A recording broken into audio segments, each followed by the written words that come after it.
परिमाण तो ऐसे ही दे रहे हो छठी में हो।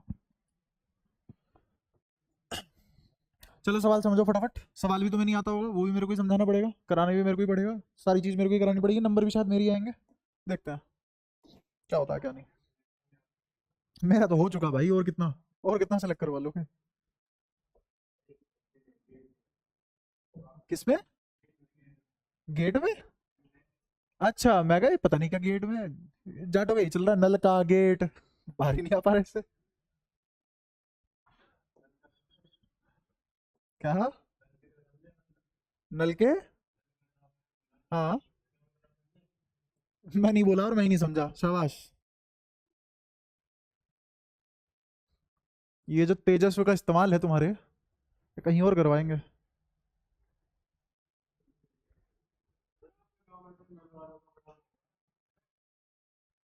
यहाँ ध्यान दे ले, क्योंकि मैं ज्यादा टिल्टेड हूँ इन बातों की तरफ, मैं करने लग गया तुम्हारी क्लास निकल जाएगी, बातें होती रहेंगी फिर। सवाल समझो। इस प्लेट का नाम है अल्फा, इस प्लेट का नाम है बीटा, इस प्लेट का नाम है गामा। तीन प्लेट है, अल्फा बीटा गामा। और दोनों के बीच की दूरी, इन दोनों के बीच की दूरी है डी।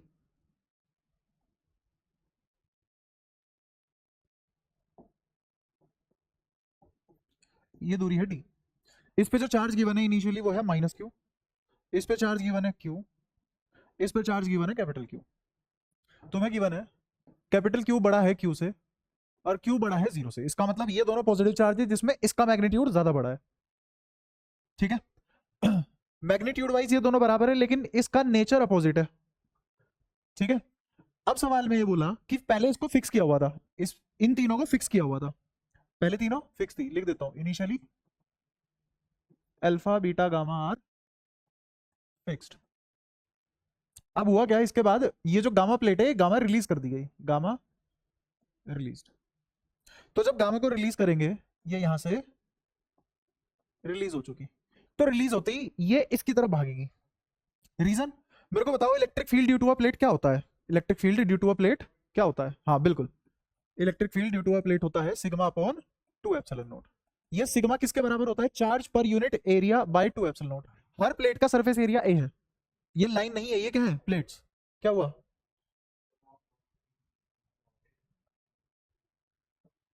ठीक है। चलो खैर। तो जो सरफेस एरिया दिया हुआ है वो कितना है? एस। तो यहाँ पे इलेक्ट्रिक फील्ड क्यू चार्ज के लिए कितना हो जाएगा? Q by S 2 epsilon naught, मतलब Q by 2 epsilon naught S. अब ये वाली चीज हर जगह यूज करेंगे हम। ये अल्फा प्लेट इस गामा पे इलेक्ट्रिक फील्ड लगाएगी कहां? लेफ्ट की राइट? ये प्लेट कौन सी? Alpha. Alpha plate gamma plate पे किधर इलेक्ट्रिक फील्ड लगाएगी? लेफ्ट में। कितना? बोल के बताओ कितना। सिग्मा नहीं है, इस पे चार्ज गिवन है। कहां सिग्मा? हाँ, minus Q by S 2 epsilon note. अब देखो, या तो मैं साइन के साथ चीजें लिख दूं, या तो मैं साइन के साथ चीजें लिख दूं, या फिर एरो बना के उसका मैग्नीट्यूड लिख दूं। एरो बना के मैग्नीट्यूड लिख लेते हैं। तो इस पॉइंट पे इलेक्ट्रिक फील्ड क्या होगा? इसकी वजह से, इसकी वजह से, हाँ, Q by 2 epsilon naught S. ठीक है। अच्छा, इसकी वजह से यहां क्या इलेक्ट्रिक फील्ड होगा? छोटा Q by 2 epsilon naught S. बताओ कोई दिक्कत? नेट इलेक्ट्रिक फील्ड किस डायरेक्शन में आएगा? लेफ्ट की राइट? लेफ्ट। क्यों? क्योंकि क्यू मैग्नीट्यूड वाइज इस वाले क्यू से बड़ा है, दिख रहा होगा तुम्हें। तो इसका मतलब ये ज्यादा अट्रैक्टिव फोर्स लगाएगा, इसीलिए तो प्लेट रिलीज होने के बाद इधर दौड़ी, वरना उधर रिपेल करती, है ना? तो इधर दौड़ी, जैसे ही इधर दौड़ी तो इसका मतलब इसने इस पे ज्यादा इलेक्ट्रिक फील्ड लगा रखा है, तो नेट इलेक्ट्रिक फील्ड कितना आ जाएगा? बोलो।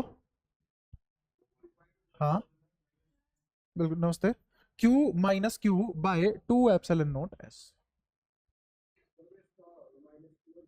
हम्म। सेम क्या? नहीं, अरे ये देखना, कैपिटल क्यू का मैग्नीट्यूड ज्यादा बड़ा है क्यू से। इन दोनों को तो कंपेयर ही नहीं कर सकते। मैंने कब कहा कि तुम -2 कलाम और 2 कलाम को कंपेयर कर सकते हो, इनको कंपेयर नहीं कर सकते। तुम किसको कंपेयर कर सकते हो? 2 कलाम और 4 कलाम को। -2 कलाम और 4 कलाम को कंपेयर नहीं कर सकते। और किसको कंपेयर कर सकते हो? -2 कलाम, -3 कलाम, इनको कंपेयर कर सकते हो। कंपेयर लाइक वाइज चीजों में होता है, सेम नेचर के चार्ज तो कंपेयर करे जाएंगे मैग्नीट्यूड वाइज। अब इसका और इसका मैग्नीट्यूड सेम है, नेचर अपोजिट है, तो मैं ये कमेंट नहीं कर सकता कौन सा चार्ज बड़ा है कौन सा चार्ज छोटा है। मुझे ये पता है कि इसका जो इफेक्ट आएगा वही इफेक्ट इसका होगा, बट दोनों के इफेक्ट एक दूसरे के अपोजिट होंगे। हाँ, इस पे निकालना है फोर्स या इस पे निकालना है इलेक्ट्रिक फील्ड, ये नहीं लगा रहा इलेक्ट्रिक फील्ड, ये लगा रहा हूं, ये दोनों फिक्स है अभी भी, ये दोनों अभी भी फिक्स है। मूव कौन कर सकता है? गामा। नाम याद करो इनके, अल्फा बीटा गामा। हो गया याद? तो मूव कौन कर सकता है? गामा। फिक्स कौन है? Alpha beta.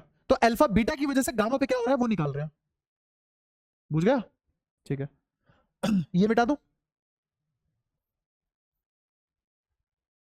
अच्छा ऐसे मैं बोलूं 3 - 3 वोल्ट और 2 वोल्ट, इनको कंपेयर कर सकते हैं? हाँ इनको कर सकते हैं कंपेयर, इनको कंपेयर किया जा सकता है। इसमें साफ साफ बोलूंगा 2 वोल्ट -3 वोल्ट से ज्यादा बड़ा है, क्योंकि ये जस्ट नंबर है। ये ऐसा नहीं है डिफरेंट नेचर की पोटेंशियल है, नहीं, पोटेंशियल का डिफरेंट नेचर नहीं होता। नेचर किसका डिफरेंट होता है? चार्ज का। तो इसलिए negative positive can not be compare, कौन? Charge. But negative positive can be compare, कौन? पोटेंशियल। इलेक्ट्रिक फील्ड भी नेगेटिव पॉजिटिव में कंपेयर हो सकता है, फोर्स भी नेगेटिव पॉजिटिव में कंपेयर हो सकता है, लेकिन चार्ज नहीं होगा। क्यों? क्योंकि चार्ज दो नेचर में एग्जिस्ट करता है, दो तरीके से एग्जिस्ट करता है, एक प्लस और एक माइनस, इसलिए वो कंपेयर नहीं होते नेगेटिव पॉजिटिव। क्या ये सारी बात क्लियर है? पक्का? ये सब पहली क्लास में बताया गया था तुम्हें, शायद पहली या दूसरी, पता नहीं, जब भी देख लो। तो ये आ गया ई नेट। इस ई नेट की डायरेक्शन क्या होगी? लेफ्ट की राइट? लेफ्ट। या तो ऐसे करके लिख दो, है ना, और या फिर अगर तुम्हें लेफ्ट वगैरह नहीं लिखना तो तुम ई नेट क्या लिख दोगे? Q minus Q by 2 epsilon naught. अब तुमने, हाँ अब तुमने साइन कंसिडर किया, अब तुमने लेफ्ट राइट नहीं बताया, दोनों सही है। समझ आते हैं?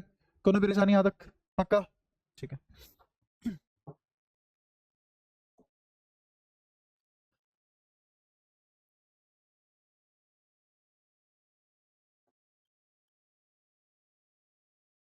अब इसको अगली स्लाइड में कैसे लिखा जाए? यहाँ पेश करने का ऑप्शन आएगा? नहीं, दोबारा ही बनाना पड़ेगा, छोड़ो। नहीं आता ना भाई, आ नहीं रहा, अब इतना टाइम नहीं है ना कि ढूंढे और सीखे। वो जो हमने करा वो था पहला पार्ट। वो क्या था? पहला पार्ट कि गामा पे दोनों की वजह से, अल्फा और बीटा की वजह से क्या इलेक्ट्रिक फील्ड लगेगा गामा प्लेट पे।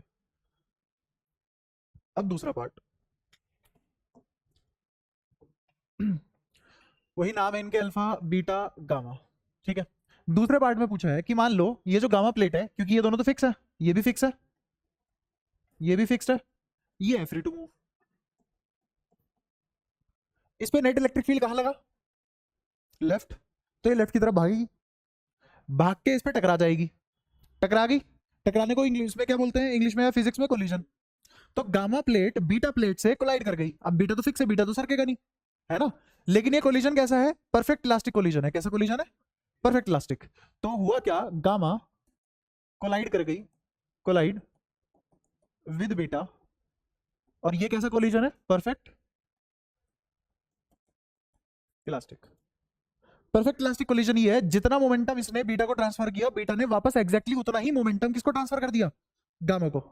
मोमेंटम की सिर्फ डायरेक्शन पलटी है, मोमेंटम का मैग्नीट्यूड नहीं पलटा, ओवरऑल मोमेंटम कंजर्व रहा, ओवरऑल मोमेंटम कंजर्व रहा। ठीक है। तो जैसी ये प्लेट यहां मान लो टकराई, जिस रफ्तार से टकराएगी उसी रफ्तार से वापस आएगी। बताओ कोई दिक्कत? क्या सारी बातें क्लियर है? ठीक है। अच्छा इन दोनों के बीच की दूरी कितनी थी? डी। तो उसने पूछा कि जब ये इससे कोलाइड करके वापस जा रही होगी, जब इससे कोलाइड करके वापस जा रही होगी, तो दोनों पे चार्ज कितना आ जाएगा? पहले चार्ज कितना था बताना, याद होगा तुम्हें? हाँ, minus capital Q, Q capital Q. ये कैसा चार्ज था इनिशियली? कैसा चार्ज था? Initial charge. इनिशियली ये था चार्ज। कोई दिक्कत? चार्ज डिस्ट्रीब्यूशन निकालना है। ये इससे टकराई और टकरा के वापस आ गई, और जब ये टकराई तो इतने टाइम तक टकराई कि वो सफिशिएंट मूवमेंट था चार्ज के रिडिस्ट्रीब्यूशन के लिए। इस बात को समझना। कोलिजन कैसा था? Perfect elastic. और कोलिजन में टाइम कितना लगा? सफिशिएंट टाइम था कोलाइड करने में कि चार्ज रिडिस्ट्रीब्यूट हो पाए। ऐसा नहीं है बस टक से छूके एकदम वापस, चार्ज रिडिस्ट्रीब्यूशन का मौका ही नहीं मिला, ऐसा नहीं है। चार्ज तबीयत से तमीज में रिडिस्ट्रीब्यूट हुआ है। कोई इशू? ठीक है। तो अब इसको कैसे करेंगे, देखना ध्यान से। इनिशियली तो मुझे बताइए क्यू और छोटा क्यू और कैपिटल क्यू है दोनों पे, है ना। इस पे कितना चार्ज आ गया मान लो Q1, इस पे कितना चार्ज आ गया मान लो Q2। ये क्या है? After collision. ये क्या है, charge distribution initially before collision. और ये चार्ज कैसा है, चार्ज आफ्टर कोलिजन। अब मुझे इस Q1 और Q2 की ही वैल्यू निकालनी है, Q1 और Q2 की ही वैल्यू निकालनी है। तो इनिशियली अगर मैं देखूं बिफोर कोलिजन की अगर बात की जाए, तो before collision Q1 plus Q2 ही क्या होगा, Q plus capital Q। Collision से पहले टोटल चार्ज क्या था, Q प्लस Q, और वही क्या था Q1 प्लस Q2। कब है, कोलिजन से पहले। मैंने इस पे एज्यूम कर लिया इस पे चार्ज कितना है Q1, इस पे चार्ज कितना है Q2। तो Q1 की वैल्यू क्या है बिफोर कोलिजन, छोटा Q, और Q2 की वैल्यू क्या है आफ्टर कोलिजन, बड़ा Q। तो यही तो लिखा, बिफोर कोलिजन ऐसा था, आफ्टर कोलिजन देखेंगे। अब ध्यान से सुनना, चार्ज कब तक ट्रांसफर होगा, मुझे नहीं पता बीटा से गामा पे जाएगा, गामा से बीटा पे, है ना। चार्ज डिस्ट्रीब्यूशन चार्ज के मैग्नीट्यूड के अकॉर्डिंग नहीं होता, किसके अकॉर्डिंग होता है, पोटेंशियल। तो कब तक चार्ज डिस्ट्रीब्यूट होगा, जब तक पोटेंशियल दोनों के बराबर ना हो जाए। तो चार्ज फ्लो कब रुकेगा, charge flow till v become same. इसका मतलब आफ्टर कोलिजन किस मोमेंट की बात हो रही है, उस मोमेंट की बात हो रही है जब पोटेंशियल बराबर हो चुका है, समझे इस बात को। तो पोटेंशियल बराबर हो चुका है, इसका मतलब v बीटा किसके बराबर हो चुका है, v गामा के बराबर हो चुका है। और अब आएगी मेरी फाइनल चार्ज कॉन्फ़िगरेशन, अब आएगी फाइनल चार्ज कॉन्फ़िगरेशन। अच्छा अब ध्यान से सुनना, ये अट्रैक्टिव फोर्स लगा रहा है ना इस पे, तो ये प्लेट इधर आएगी, इधर आएगी, इधर आएगी, सही बात है। अच्छा ये इस पे कैसा फोर्स लगा रहा है, रिपल्सिव। तो ये इसको उधर धक्का मारेगा, लेकिन इनिशियली क्या था, इसका इफेक्ट ज्यादा बड़ा था इससे। हाँ हाँ दिख रहा है, लेफ्ट आउट आया था ना इलेक्ट्रिक फील्ड, तभी तो इधर आ रहा था। लेकिन ऐसा होगा कि ये जब पास आएंगे, पास आएंगे, पास आएंगे, पास आएंगे, कोई तो एक ऐसा पॉइंट होगा, इस पॉइंट को नाम दिया ओ, कोई तो एक ऐसा पॉइंट होगा जिस पे इसका रिपल्सिव इफेक्ट इसके अट्रैक्टिव इफेक्ट को कैंसिल आउट कर देगा परफेक्टली। विसिनिटी में आ गया ना, उसके बहुत क्लोज विसिनिटी में आ गया, उसके बहुत क्लोज विसिनिटी में आ गया। समझ पाए विसिनिटी वाला इफेक्ट, समझाया था। जैसे एक 10 वोल्ट का बल्ब है और एक 1000 वोल्ट का बल्ब है, लेकिन 10 वोल्ट का बल्ब तूने ऐसे आंखों में डाला हुआ है, तो तुम्हारे लिए दुनिया की सारी रोशनी कौन प्रोवाइड कर रहा है तुम्हें, किसकी रोशनी ज्यादा है तुम्हारे लिए, 10 वाले की, जबकि 1000 की तो बहुत ज्यादा होती है। तो ये क्या है, क्लोज इफेक्ट विसिनिटी। इसका मतलब क्लोज विसिनिटी में क्या होता है, इफेक्ट बदल जाता है। तो जब इसके बहुत पास आना शुरू कर देगी ये वाली प्लेट, इसके बहुत पास आना शुरू कर देगी ये वाली प्लेट, तो इसमें मुझे पता लगेगा कि कोई तो पॉइंट होगा ओ, जहां पे ये जो रिपल्सिव इलेक्ट्रिक फील्ड है जो किसने लगाया, बीटा ने, ये जो पॉइंट है इसने कहा किधर इलेक्ट्रिक फील्ड लगाया, अल्फा ने इधर। और इसी पॉइंट पे ये गामा कहां लगा रहा है इलेक्ट्रिक फील्ड, इधर। ये भी तो प्लेट इस पॉइंट पे इलेक्ट्रिक फील्ड लगाएगी ना, मुझे इस पॉइंट पे नेट इलेक्ट्रिक फील्ड निकालना है, तो तीनों का गिनूंगा ना। इस पे कैसा चार्ज है, भाई साहब बिल्कुल ही सो गए, अरे पढ़े लिखे हो थोड़े बहुत भी। क्या है इस पे, पॉजिटिव चार्ज है कि नहीं है। कैसा होगा इसका इलेक्ट्रिक फील्ड, इससे उस साइड उधर भागेगा, इस साइड इधर भागेगा, राइट में राइट, लेफ्ट में लेफ्ट। इतनी तो बात समझ आती होगी। तो इस ओ पॉइंट पे गामा इधर ही तो इलेक्ट्रिक फील्ड लगाएगा, नहीं लगाएगा। और इसी पॉइंट पे अल्फा अट्रैक्टिव इधर इलेक्ट्रिक फील्ड लगाएगा, और इसी पॉइंट पे ये बीटा उस साइड इलेक्ट्रिक फील्ड लगाएगा, क्योंकि ये पॉइंट बहुत ज्यादा पास है किसके, बीटा के। तो विसिनिटी इफेक्ट की वजह से, क्लोज विसिनिटी होने की वजह से ई बीटा के इन दोनों के समेशन को बैलेंस आउट नहीं कर देगा। ये कह रहा हूं तब से। तुम जो एक अच्छी बात मेरे से पूछ सकते थे वो ये पूछ सकते थे, सर फॉर्मूला तो ये है Q by two epsilon not, दूरी तो है ही नहीं इसमें, इसमें दूरी कहां है, दूरी है ही नहीं। बट ये फॉर्मूला किसके लिए वैलिड है, प्लेट, प्लेट की वजह से पॉइंट पे, प्लेट की वजह से पॉइंट पे, ठीक है। दूसरी बात ये जो फॉर्मूला है, ये फॉर्मूला कब काम करता है, हाँ, या तो पॉइंट इतना पास हो कि पॉइंट के लिए प्लेट इनफाइनाइट हो जाए, या प्लेट सच में इन्फिनिटी जितनी बड़ी हो, दो जगहों पे काम करता है ना। अच्छा अब लेकिन यहाँ पे 3 प्लेट है, यहाँ पे कितनी प्लेट है, 3 प्लेट है। इस फॉर्मूले के हिसाब से जो मैंने बोला वो जस्टिफाई नहीं हो रहा, वो तो जस्टिफाई नहीं हो रहा, इस फॉर्मूले के हिसाब से नहीं हो रहा। लेकिन असलियत में मैंने तुम्हें जो विसिनिटी इफेक्ट पढ़ा है, क्लोज विसिनिटी में आके इफेक्ट तो बदलता ही बदलता है, उसको कोई मना नहीं कर सकता, है ना। ऐसा तो ये प्लेट, तो इसका तो कोई मीनिंग ही नहीं रहा ना इस प्लेट का, समझो कैसे। ये प्लेट है, ये इसको अट्रैक्ट कर रही है, इसका तो इलेक्ट्रिक फील्ड 0 हो जाएगा ना, क्योंकि ये किसकी सुनेंगे, नेट इलेक्ट्रिक फील्ड जो इधर प्रोड्यूस हुआ है, तो इस प्लेट के आर पार हो जाएगी ये वाली प्लेट, जो कि पॉसिबल नहीं है। इसलिए अगर थोड़ा सा प्रैक्टिकली सोचा जाए, बस यही पॉइंट है इस सवाल में जो दुख दे सकता था तुम्हें। बाकी तो पूरा सवाल ही दुख दे रहा है, लेकिन एक पढ़े लिखे बच्चे के लिए बता रहा हूँ, यही एक पॉइंट है जहां दुख आ सकता है कि सर वो फॉर्मूले तो जस्टिफाई नहीं कर पा रहा क्लोज विसिनिटी इफेक्ट, लेकिन क्लोज विसिनिटी इफेक्ट होता है। ठीक है, यहां तक कोई दिक्कत? अच्छा, तो इस पॉइंट पे नेट फोर्स कितना आया, 0। इस पॉइंट पे क्या आ गया, इक्विलिब्रियम। तो इस पॉइंट पे आके प्लेट मूव करेगी, करेगी। इक्विलिब्रियम का मतलब रेस्ट नहीं होता, इक्विलिब्रियम का मतलब है कि इस पॉइंट पे एक्सेलरेशन 0 है। आई बात समझ में? तो इसका मतलब कोलिजन फिर भी होगा, कोलिजन फिर भी होगा, क्योंकि एक ही तो पॉइंट पे फोर्स 0 हुआ है, लेकिन उस पॉइंट पे वेलोसिटी 0 नहीं हो पाई, तो इनर्शिया की वजह से आगे बढ़ता चला जाएगा, कोलाइड करेगा और वापस आएगा। क्या मेरी बात समझे? एक बार फिर से अच्छा, एक बात बता, इक्विलिब्रियम का मतलब रेस्ट होता है, मोशन होता है, क्या होता है इक्विलिब्रियम का मतलब? 0। तो इस पॉइंट पे अगर मैं बोल रहा हूँ नेट फोर्स 0 आ गया, तो इस पॉइंट पे इक्विलिब्रियम आ गया, तो ये प्लेट यहाँ के रुकेगी, इसका ये मतलब है क्या? नहीं, ये प्लेट इस पोजीशन को ओवरशूट करेगी, आगे बढ़ेगी, फिर टकरा के वापस जाएगी, लेकिन इस पॉइंट पे इक्विलिब्रियम है, इस इक्विलिब्रियम का रेस्ट और मोशन से कोई लेने देना नहीं है। अब ठीक है, बस यही बात बता रहा था मैं। अब मैं करने जा रहा हूँ नेट इफेक्ट इनका 0। तो इलेक्ट्रिक फील्ड लिख लेते हैं हम फटाफट। बताओ बीटे के इसकी इस प्लेट की वजह से इस पॉइंट पे क्या इलेक्ट्रिक फील्ड लिखा जाएगा? चार्ज क्या है इस पे, क्यू। सरफेस एरिया कितना है इसका, एस, तो कितना लिखा जाएगा, ये बताओ कितना? वाह, बोल भी दो। Minus Q by 2 epsilon naught S. ये माइनस लगाओगे अब? हाँ, दे, मेरे को भी टेस्ट करना पड़ेगा कौन सा सही है कौन सा गलत है। जल्दी जल्दी, ईयरफोन लगाया और फिर ठीक है।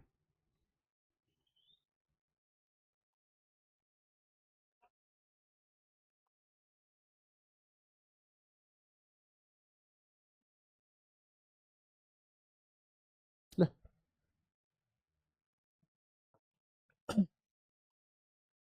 हाँ, तो यहाँ माइनस लगाऊं कि नहीं लगाऊं? यहाँ माइनस नहीं है क्योंकि डायरेक्शन बता दी ना, सेंस से देख रहे हैं डायरेक्शन।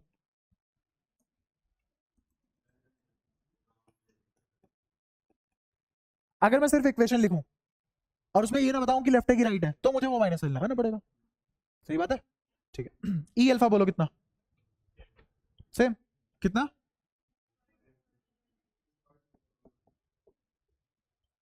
कोई परेशानी? पक्का?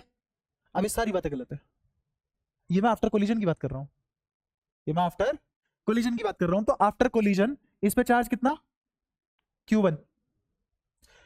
गामा कितना लगाएगा? नहीं, अरे कोलिजन, इस पॉइंट पे इलेक्ट्रिक फील्ड 0 होगा, आफ्टर कोलिजन की बात हो रही है ना। अरे जाते टाइम भी तो यही होगा, जाते टाइम भी तो सेम चीज होगी। हाँ, इस पॉइंट पे इन तीनों प्लेट की वजह से इक्विलिब्रियम है। हाँ, तो मैं आते वक्त वाले का देख रहा हूँ, जाते वक्त वाले का क्यों नहीं देख रहा? क्योंकि उससे मिलेगा क्या, कुछ भी नहीं, सारी बातें कट के 0 बराबर 0 आ जाएगा। क्या कर लोगे तुम उससे? लेकिन अब मेरे पास, मुझे पता है कि प्लेट ने जब चार्ज रिडिस्ट्रीब्यूट किया, प्लेट ने जब चार्ज रिडिस्ट्रीब्यूट किया, तो ओ पॉइंट पे आने पे क्या हुआ, इक्विलिब्रियम। अब इस पॉइंट पे किसकी वजह से इलेक्ट्रिक फील्ड, बीटा की वजह से। बीटा पे कितना चार्ज है अब, Q1। क्यू नहीं है, बदल चुका है, चार्ज रिडिस्ट्रीब्यूट हो चुका है। अच्छा, इस पे कितना चार्ज है, Q2। कितना चार्ज है, Q2। तो खुद देखो, मैंने बीटा की वजह से क्या लिखा है, Q1, और गामा की वजह से क्या लिखा है, Q2। आ रहा है समझ? इस पे कोई चार्ज बदला है क्या? इस पे कोई चार्ज नहीं बदला, इस पे कोई डिस्ट्रीब्यूशन नहीं आया, तो इस पे क्या रहेगा, कैपिटल क्यू ही रहेगा। क्या सारी बातें क्लियर हैं, सब कुछ समझ आ गया? पूछना है कुछ, पूछना है, समझ आ भी रहा है? ठीक है। तो अब इन सब बातों को देखते हुए अब मैं इलेक्ट्रिक फील्ड को इक्वेट कर रहा हूँ। तो कौन कौन सा इलेक्ट्रिक फील्ड किसके बराबर होगा, क्या ई गामा, ई अल्फा बराबर होगा ई बीटा के? कर दो दोनों को बराबर, तो आ जाएगा ई गामा, बोलो कितना, जल्दी बोलो। Q plus Q2 by 2 epsilon naught S बराबर Q1 अपॉन में 2 एप्सिलॉन नोट एस। क्या ये दोनों कट गए? ये इक्वेशन 2 आ गई।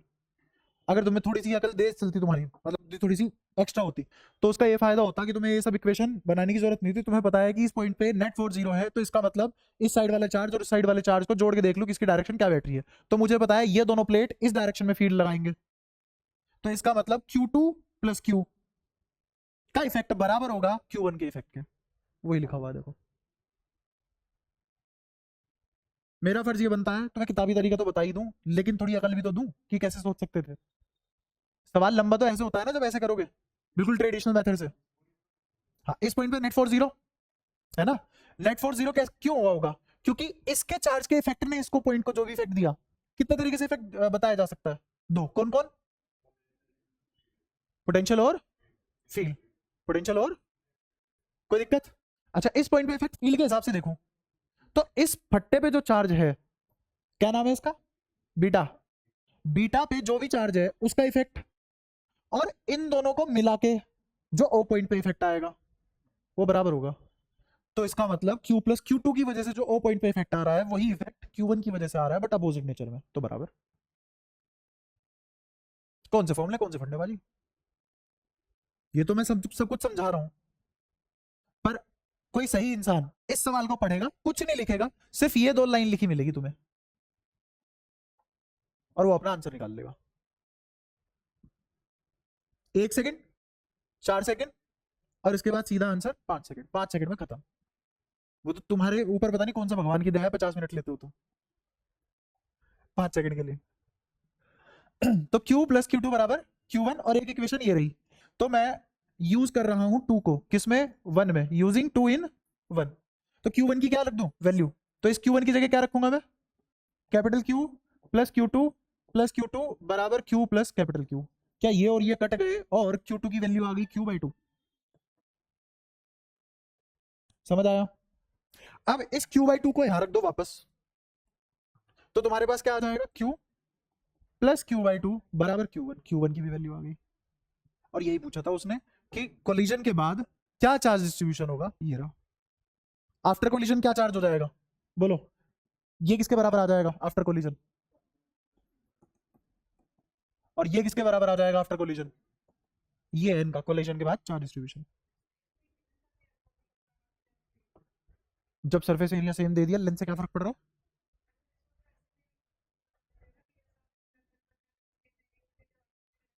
अरे रेडियस नहीं है, ये प्लेट्स है, प्लेट प्लेट।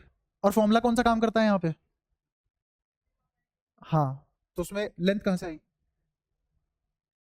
ठीक है, वो जो क्लोज विसिनिटी वाला पॉइंट है उसके लिए मैंने तुम्हें बात बताई है, क्योंकि जब बहुत क्लोज चीजें आ जाएंगी तब तो ये डोमिनेट करेगा ना इफेक्ट, क्योंकि इसका सबसे ज्यादा पास में होंगी चीजें, तो ये डोमिनेट करेगा इसलिए।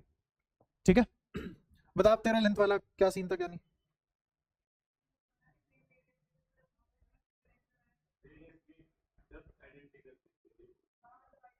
हाँ हाँ हाँ। क्या ये स्फीयर है? क्या है ये? प्लेट्स है। ठीक है, और हमेशा चार्ज डिस्ट्रीब्यूशन वहां पे दोनों पे चार्ज भी तो इक्वल था। आइडेंटिकल होने का मतलब क्या है? सिर्फ रेडियस सेम नहीं था, क्या भी सेम था? चार्ज। और अगर चार्ज सेम भी ना हो तो हम आधा आधा करके बांटते थे चार्ज को, है ना। वो किस लिए था? सेम मटेरियल की बनी हुई थी, सेम मटेरियल था, और सेम रेडियस था, सेम, अब मतलब आइडेंटिकल था सब कुछ। यहाँ पे क्या पता मटेरियल अलग अलग हो चुका हो। तो हम कभी भी चार्ज डिस्ट्रीब्यूशन किसके अकॉर्डिंग देखते हैं? आया समझ? इसके अलावा कोई और भाषा में बात नहीं करेंगे हम चार्ज डिस्ट्रीब्यूशन की। पोटेंशियल बराबर मतलब अब हो चुका चार्ज डिस्ट्रीब्यूशन। जब तक पोटेंशियल बराबर नहीं, कोई फर्क नहीं पड़ता क्या चार्ज डिस्ट्रीब्यूशन है क्या नहीं। आइडेंटिकल वाला भी हमने कैसे निकाला था? तो इसीलिए मैंने इसको जनरलाइज करवा रखा है, वो रटवाया ही नहीं कभी। हाँ हाँ हाँ हाँ हाँ, क्योंकि पोटेंशियल निकालने के लिए मुझे और क्या पता होना चाहिए। और तुमने कभी पढ़ा है कि प्लेट की वजह से पोटेंशियल क्या है? मैंने तो नहीं पढ़ा है तुम्हें प्लेट की वजह से पोटेंशियल क्या आती है। बताओ तुम्हारे पास, बताओ कोई फॉर्मूला हो कि कोई एक इनफाइनाइट प्लेट है उसकी वजह से किसी दूरी पे क्या पोटेंशियल आती है। निकाला ही नहीं हमने। हमने किस किस के लिए निकाला है? सॉलिड, शेल, शेल और सॉलिड स्फीयर, शेल और सॉलिड स्फीयर, इनके अलावा हमने पोटेंशियल एनर्जी ऑफ सिस्टम निकाली है बस। और तो हमने कुछ निकाला नहीं। बहुत लिमिटेड चीजें थी जिसकी हम पोटेंशियल निकाल पाए। हर चीज की हमने पोटेंशियल नहीं निकाली। हाँ, और हमने किसकी पोटेंशियल निकाली थी? सिलेंडर की। होती तो होगी, होने को तो बहुत सारी चीजें जो हमें नहीं पता यूनिवर्स में एग्जिस्ट कर रही है ना। तो ये सारी बातें क्लियर है, कोई दिक्कत यहां तक? ये तुम्हारा सेकंड पार्ट था कि चार्ज डिस्ट्रीब्यूशन निकालो कोलिशन के बाद। कोलिशन के बाद इस पे कितना चार्ज है? Q plus Q by two. इस पे कितना चार्ज है? Q by two. Second part खत्म, कोई दिक्कत यहां तक? हम्म, नहीं ऐसे तो नहीं कहा मैंने कहा इन दोनों प्लेट पे चाहे कितनी दूर चली जाए, अब पोटेंशियल बराबर हो चुकी थी, क्योंकि जब ये टकराए तो टकराने के बाद चार्ज का ट्रांसफर हुआ किसी एक से दूसरे पे। क्यों हुआ? क्योंकि पोटेंशियल सेम नहीं थी। कब तक चार्ज ट्रांसफर हुआ दोनों में? जब तक इन दोनों प्लेट की पोटेंशियल बराबर नहीं हो गई। ये है बस कॉन्सेप्ट। और वो कब हो सकता है? कोलिजन के बाद ही हो सकता है। कब हो सकता है? कोलिजन के बाद ही हो सकता है। तो इसका मतलब कोलिजन के बाद चार्ज डिस्ट्रीब्यूशन हुआ है, बट वो पोटेंशियल के थ्रू इसलिए निकाल सकता है क्योंकि मेरे पास कोई फॉर्मुला नहीं है। फॉर्मुला किसका है? इलेक्ट्रिक फील्ड का। तो इसलिए मैंने इक्विलिब्रियम का सहारा लिया और इलेक्ट्रिक फील्ड का सहारा लिया, पोटेंशियल से नहीं निकाला। ठीक है। ये बस शुरू के 2-3 सवाल ही भयंकर है लॉन्ग आंसर क्वेश्चन में एग्जाम्पलर के, इसीलिए शायद एग्जाम्पलर को छेड़ता नहीं है, ना कोई करवाता। क्या ये एग्जाम्पलर मैंने अपने घर पे बैठ के बनाई है, सरकार ने बना रखी है? सरकार ने तो बना रखी है। सरकारी स्कूल वालों को सपोर्टिव मटेरियल मिलता है, वही है ये।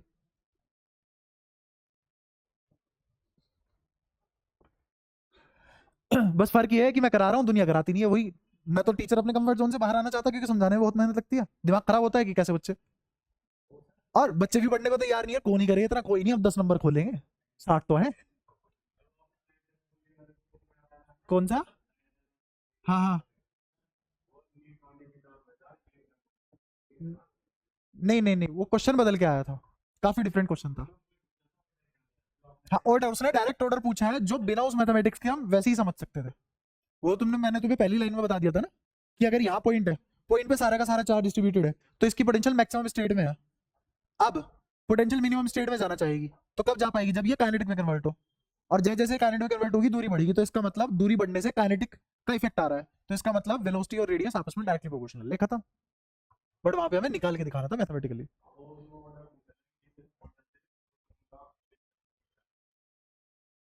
तो सवाल ही अलग हो गया ना बिल्कुल। आई बात समझ? 10⁻⁻18। तो वो डायरेक्ट रटा हुआ डेटा है ना, उसमें उसने ये थोड़ा ना बोला सोल्व कर लो। ठीक है, यहाँ तक बताओ। ये सेकंड पार्ट था, सेकंड पार्ट तक पहुंच गए सब? समझ आया गुरान? ठीक है। अच्छा, अब तीसरे पार्ट में उसने पूछा कि ये प्लेट इधर आ रही थी ना, टकराई, टकराने के बाद अब इधर जाएगी, तो जब ये वापस से डी दूरी पे पहुंच जाएगी, जब ये वापस से डी दूरी पे पहुंच जाएगी, तो अब इस पॉइंट पे इसकी क्या वेलोसिटी होगी? ये थर्ड पार्ट है। अब तुम्हें क्या निकालनी है? वेलोसिटी। इसमें भी मजा आएगा। हाँ बता क्या करेगा?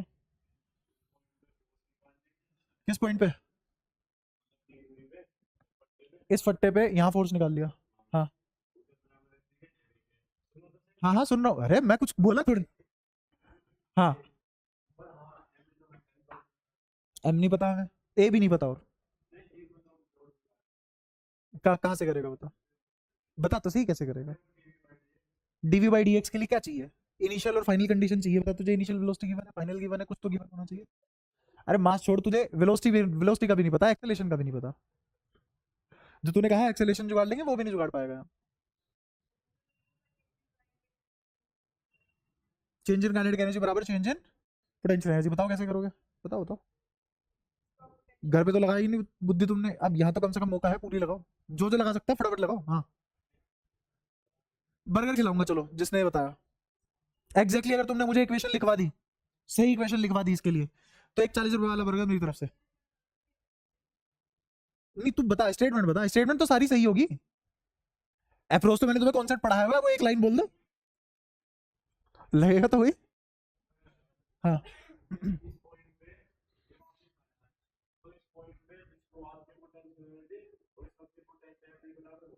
मुझे क्या पता है? ये तो तुम बताओगे ना, change in potential change in kinetic क्या। हाँ तू बता, तुम भी सोच लो। या दोनों के दोनों लाला आदमी हो सर, पैसा बहुत है, कोई नहीं आप ही कर लो, हम दे देंगे उल्टा 40।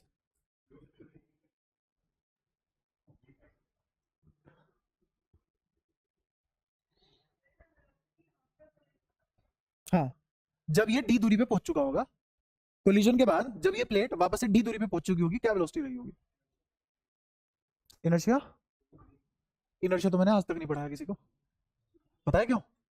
मुझे खुद नहीं आता।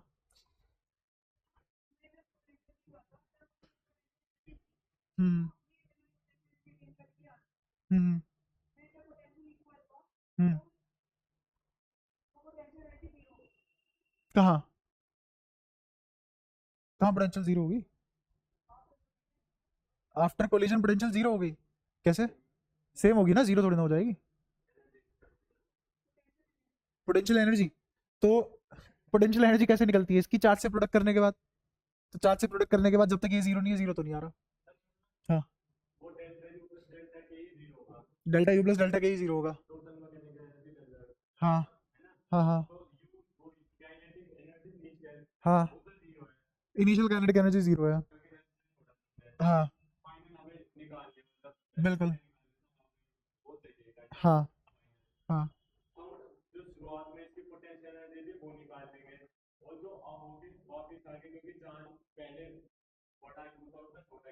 पोटेंशियल निकालेगा कैसे प्लेट की वजह से? तो मुझे पोटेंशियल का फॉर्मूला ही नहीं पता। तो पोटेंशियल एनर्जी का ही कौन सा मेरे को फॉर्मूला पता है प्लेट के लिए?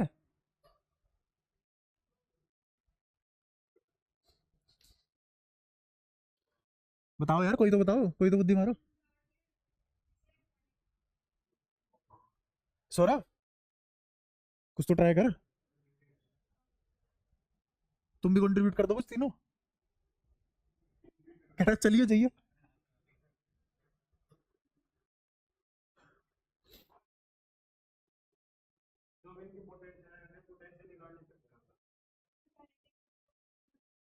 हाँ, चलो मैं एक बार का ना तुम्हें दे देता हूँ कि मास m है। मास इसका थर्ड प्लेट का m है बस। अब तो निकाल लो चलो। ये किसका है?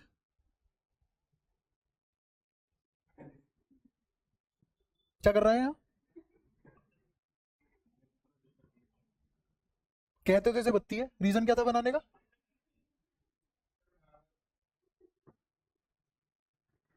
सुधर जा। ये इच्छाएं बंद कर दे अपनी। अच्छी इच्छाएं नहीं है। बस बस सामने देख। पढ़ाई पे ध्यान दिया करो।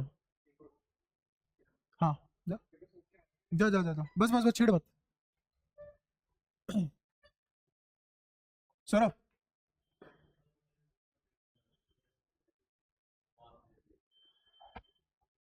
कुछ नहीं आ रहा।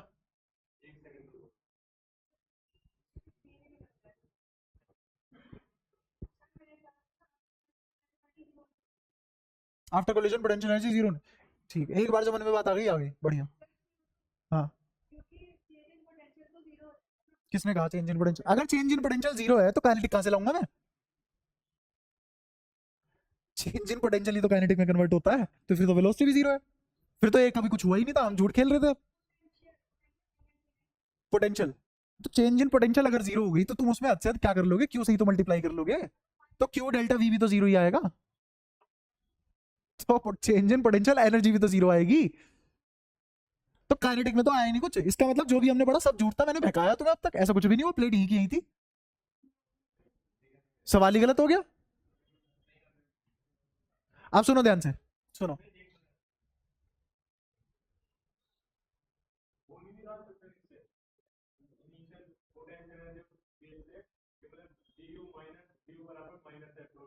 डी यू बराबर minus F dot D S.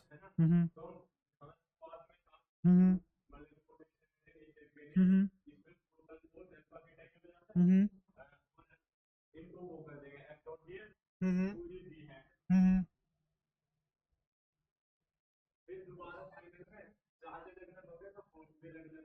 हम्म।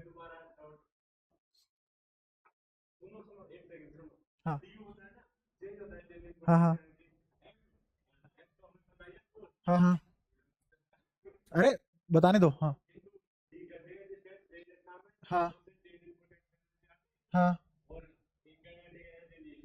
हाँ हाँ।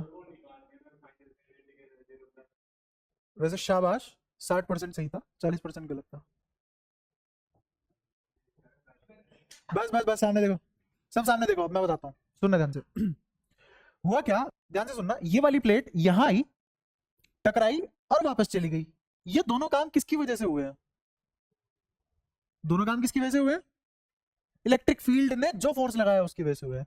तो ये शुरुआत में कोलाइड क्यों करी? Electric field. और ये वापस यहां क्यों गई? Electric field. तो सारा का सारा काम किसने किया? तो work done by this net electric field, कहां का? आने का और जाने का, पूरी राउंड ट्रिप के लिए जो इलेक्ट्रिक फील्ड ने काम किया है वही पोटेंशियल में कन्वर्ट हुआ है।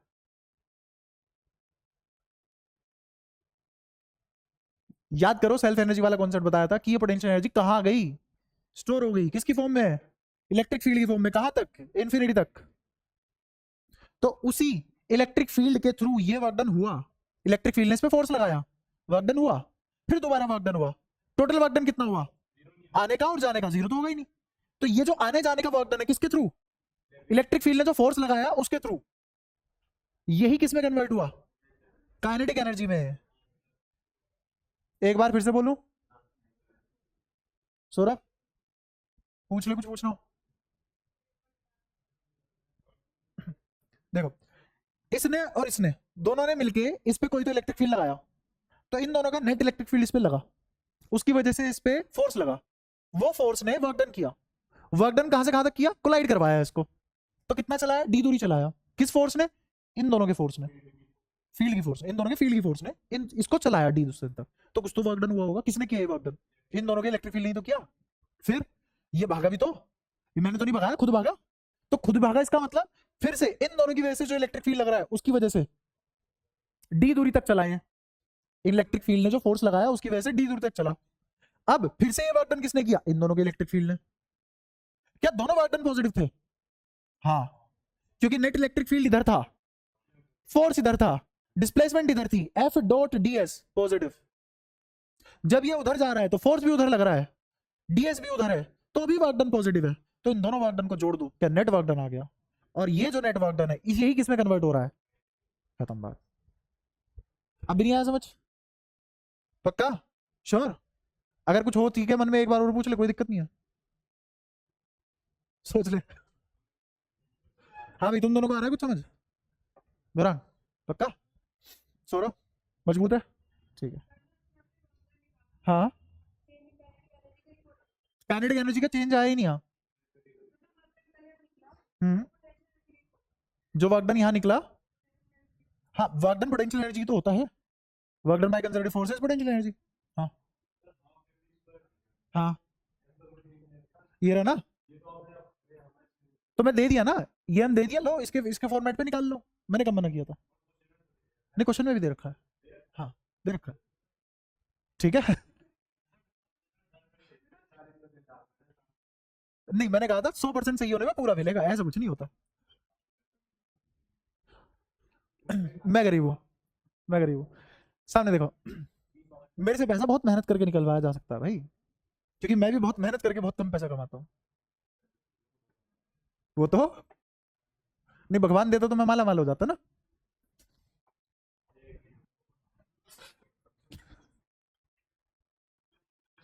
तुम पढ़ लो अब। हाँ। ये समझ आया जो मैंने अभी बोला? वर्क डन ये और वर्क डन ये, दोनों वर्क डन पॉजिटिव, इन दोनों को जोड़ा, यही किसमें कन्वर्ट हो रहा है? काइनेटिक में, है ना। और तुम अगर चेंज इन काइनेटिक भी बोलना चाहते हो, मेरे को कोई फर्क नहीं पड़ता, तुम total work done change in kinetic के बराबर भी रख सकते हो। तो इनिशियली क्या थी? जीरो, फाइनली क्या है? Half M V square. तो half M V square minus zero ही आएगा, आएगा तो हाफ एम वी स्क्वायर ही ना। तो अब अगले पन्ने पे तीसरा वो कर लेते हैं, इसका तीसरा पार्ट। अब मुझे निकालना है वर्क डन। तो वर्क डन कैसे? Work done, net work done आएगा F1 plus F2 dot D. ये क्या है? F by E before collision. Net force by net electric field before collision क्या है? F1। ये क्या है? F net by E net after collision. समझे? अच्छा, तो मेरे को नेट इलेक्ट्रिक फील्ड बताओ, ई नेट बिफोर कोलिजन क्या था? E net before collision,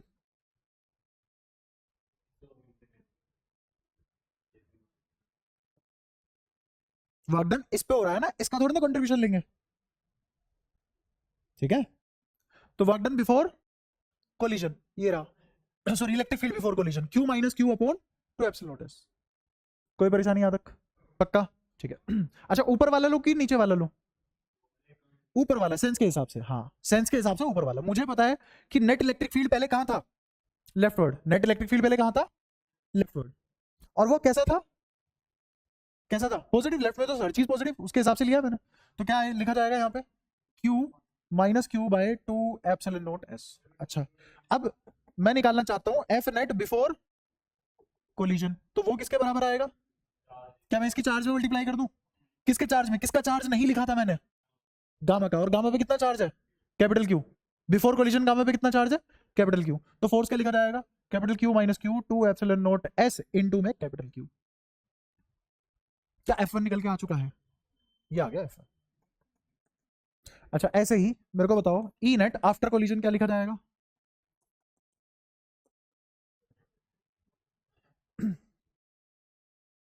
after collision क्या अब इन दोनों चार्ज की वजह से लिखा जाएगा आफ्टर कोलिजन? तो इस पे कितना चार्ज है, Q प्लस Q बाई 2, और इस पे माइनस Q है ना। अब मैं डायरेक्ट लिख रहा हूं, कभी तो बड़े बच्चे बनोगे ना। क्या इन दोनों का नेट चार्ज ले लूं, उसकी वजह से इलेक्ट्रिक फील्ड निकाल लो, वही तो नेट इफेक्ट आएगा। क्लियर है? तो क्या इस कैपिटल Q और इस माइनस Q से ये दोनों कट गए, तो बचा क्या, Q बाई 2। और आफ्टर कोलिजन इस पे कितना चार्ज है, Q बाई 2। तो इलेक्ट्रिक फील्ड में किसकी मल्टीप्लाई करूंगा फोर्स निकालने के लिए, Q बाई 2 की। तो आओ ये सारी बातें यहाँ क्लब करें। इलेक्ट्रिक फील्ड कितना है, Q by 2 epsilon naught S after collision. और अगर इसकी मल्टीप्लाई मैं Q बाई 2 से कर दूंगा तो क्या निकल जाएगा, F2। तो कितना आ जाएगा, Q बाई 2 का स्क्वायर 2 एप्सिलॉन नॉट S। बताओ कोई दिक्कत? क्या इसका F1 डॉट D करूं तो पॉजिटिव आएगा, क्योंकि जिधर ही F1 था उधर ही D था। क्या F2 डॉट D करूं वो भी पॉजिटिव आएगा, क्योंकि जिधर फोर्स लग रहा था उधर ही डिस्प्लेसमेंट थी। तो दोनों के दोनों पॉजिटिव है, दोनों वर्क डन पॉजिटिव है, और वर्क डन स्केलर क्वांटिटी है। तो क्या ऐसे ही नहीं जोड़ सकता मैं? जोड़ ली और लिख दी।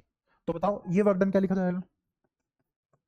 ये वर्क डन लिखा जाएगा Q minus Q into Q। इसको खोल दूं, इसको ऐसे कर लेते हैं, Q square minus Q into Q upon में 2 epsilon naught S into D। D बाहर लिखा हुआ है अभी भी। और ये कितना, Q बाई 2 का square divided by 2 epsilon naught S whole bracket into D। क्या ये वर्क डन आ गया?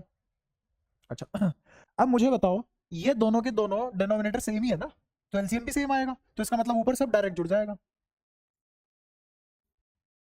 तो क्या मुझे इसे ऐसे लिख लेना चाहिए? शाबाश। ये क्या लिखा हुआ है, ए स्क्वायर, ये क्या लिखा हुआ है, बी स्क्वायर, और ये क्या लिखा हुआ है, 2AB। हाँ कर तो दिया, स्क्वायर है ना। ये समझ आया? इसके अगले ही स्टेप में मैं क्या लिख दूंगा इसको, Q माइनस Q बाई 2 का होल स्क्वायर। सबको समझ में आया, A माइनस बी का होल स्क्वायर लिखा हुआ है। ठीक है, और नीचे क्या है, 2 epsilon naught S into D। और किसके बराबर है finally, half mv square minus 0। ठीक है, ये वाला दो, ये वाला दो, जयकारा लग गया। तो बचा क्या अब मेरे पास वेलोसिटी के नाम पे? तो ध्यान से देखना, वेलोसिटी मास नीचे आ गया, क्या इसका स्क्वायर और ये इसका स्क्वायर कंपेयर हो गए, तो ये तो एज इट इज लिखा गया, रेडिकल फ्री। और अब नीचे क्या बचा, m नीचे आ जाएगा, तो नीचे बचा m एप्सिलॉन नॉट S, और ऊपर क्या बचा, D। इसकी पूरे की पावर क्या है, आगे वेलोसिटी। ये इसका आंसर, ये वेलोसिटी होगी D दूरी पे प्लेट की। ठीक है, तो हमारा क्वेश्चन नंबर 3 भी डन। पिछली क्लास में तुमने 2 सवाल करे हैं, आज की क्लास में पता नहीं कितने करोगे। अब एक बार तुम सवाल पढ़ना, तुम्हें सब समझ आ जाएगा। अब तुम खुद सोचो, अगर तुम इसमें सॉल्यूशन भी देखते कहीं से तो भी क्या समझ लेते तुम? मास है भाई, मास है, बिना मास के नहीं कर सकते हम इसको।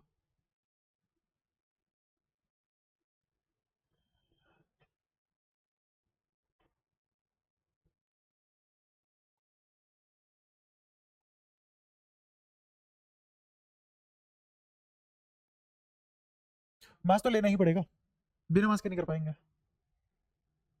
बिना मास के पॉसिबल ही नहीं है करना। तो मास को m ही लिया मैंने, अब वो क्या हो भगवान जाने, पर बिना मास का आंसर नहीं आएगा।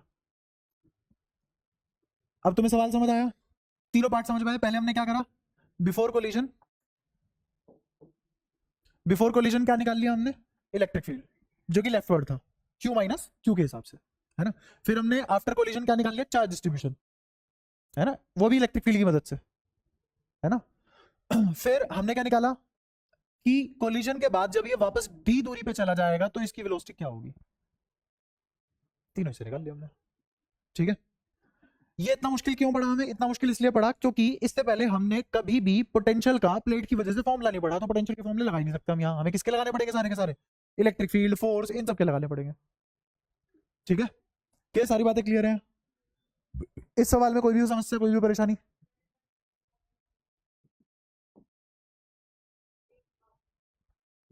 अच्छा सॉल्यूशन,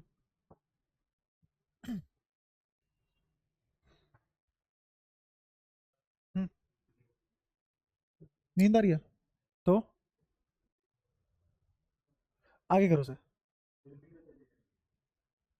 तो उसके पीछे कुर्सी लगा दे, तो यहीं आके बैठ जा, पीछे नहीं, तो फिर रहने दे। तो सारी थोड़ी ना ऐसे होती है, फिर मैं पीछे से लाके यहाँ रखता रहूंगा, यहीं आके बैठ जा चुपचाप। यहाँ क्या दिक्कत है, कुछ खुजा रहे? नहीं ज्यादा आ गया है, लात मार दूंगा। थोड़ा सा टाइम बचा है, चुपचाप पढ़ ले भाई, इन सब चीजों में टाइम खराब मत करो, तुम्हें अपने कंफर्ट में रहना है, बैठने के वो भी, यहाँ तुम्हें बातें नहीं हो रही, समझ में आ रही। सुन सुन सुन सुन, यहाँ बैठ जाना, इस पे बेंच पे, इसके सौरभ के साथ बैठ चले।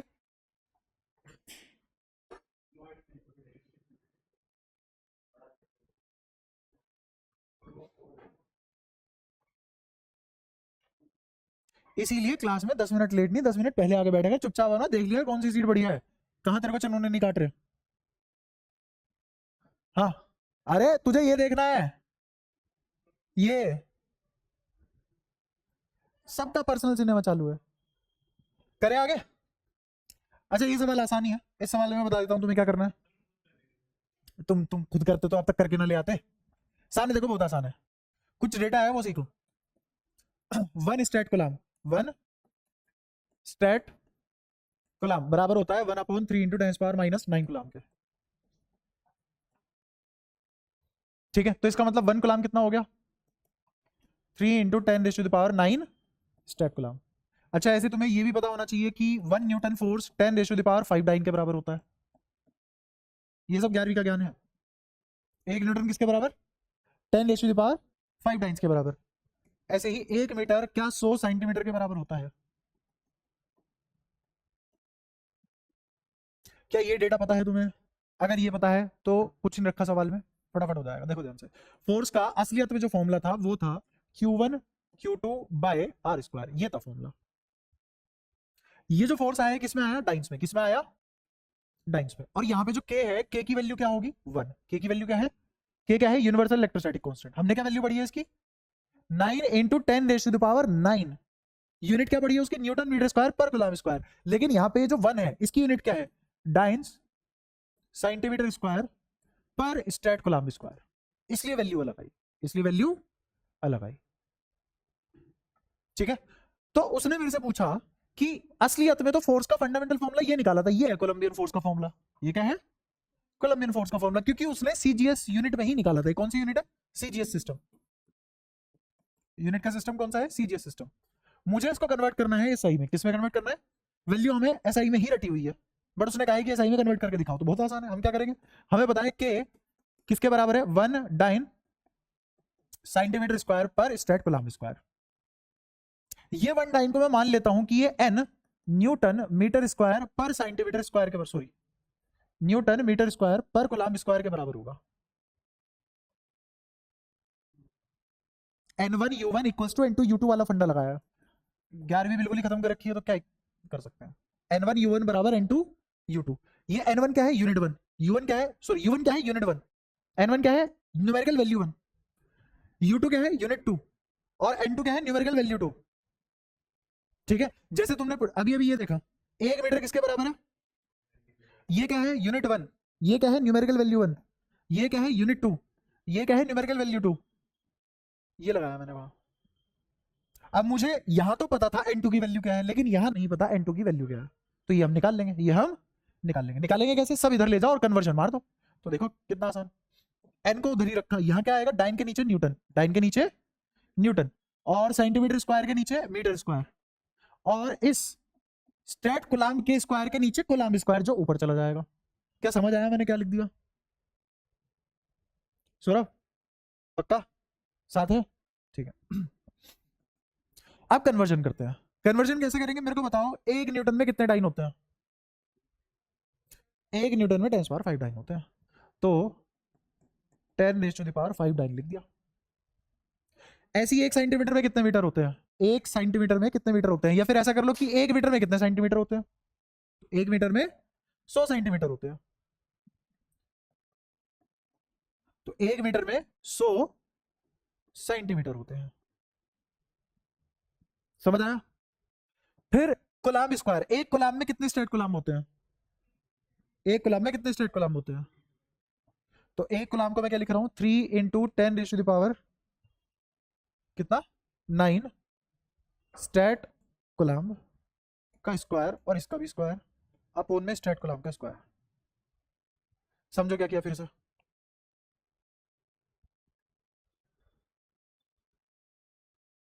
क्लियर है? कुछ नहीं, बस बहुत ही छोटी सी बीजगणित चल रही है। अब डाइन से dyne cancel, centimetre square cancel, और ये इसका स्क्वायर बचा, और ये स्ट्रेट कूलाम्ब स्क्वायर कैंसिल। तो n की वैल्यू क्या आ गई? n की वैल्यू 1/10⁵, ये क्या बचा? 1/10⁴, क्योंकि ये क्या है? 10 का स्क्वायर है ना, और 10 के स्क्वायर का स्क्वायर 10⁴।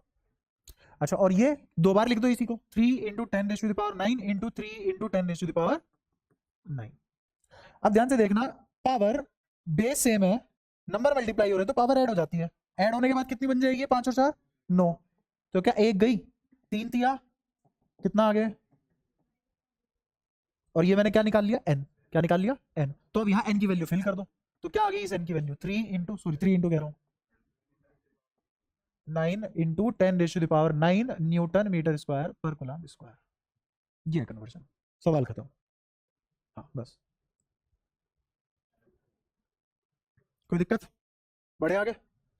तो ये सवाल तुम्हारा पढ़ना जाके और ऐसे रिलेट हो जाएगा। डायमेंशन वायमेंशन बहुत आसान चीज है, वो तो पेल दोगे तुम। ये वही है। पहले वाला पार्ट डायमेंशन का है, डायमेंशन का तुम कर ही लोगे। सेकंड पार्ट ये था जो मुझे बताना था, वो मैंने बता दिया तुम्हें। अच्छा, एक और चीज, ये जो एग्जैक्टली हमने डेटा लिखा है, ये एग्जैक्टली डेटा ऐसे नहीं होता। इसमें यहाँ पे जो वैल्यू आई है ना 3, ये बहुत क्लोज होती है, 2.999 समथिंग कुछ होती है, क्योंकि 1 कूलाम्ब भी किसके बराबर होता है? 2.9899 कुछ करके होता है। तो हमने उसको अप्रोक्सीमेशन क्या लिया? 3। इसको भी अप्रोक्सीमेशन में क्या लिया? 3, है ना। तो ये किससे मैच हो जाता है? स्पीड ऑफ लाइट से मैच हो जाता है। किससे मैच हो जाता है? स्पीड ऑफ लाइट से। अगर एक पावर हटा दूं, भाई 10⁻9 आया ना, देखो 10⁻9, तो मैं इसको ऐसे भी तो लिख सकता हूं 10 इंटू सी क्या है? कूलाम्ब नहीं है, speed of light. 3 into 10⁻8, 3 into 10⁸8।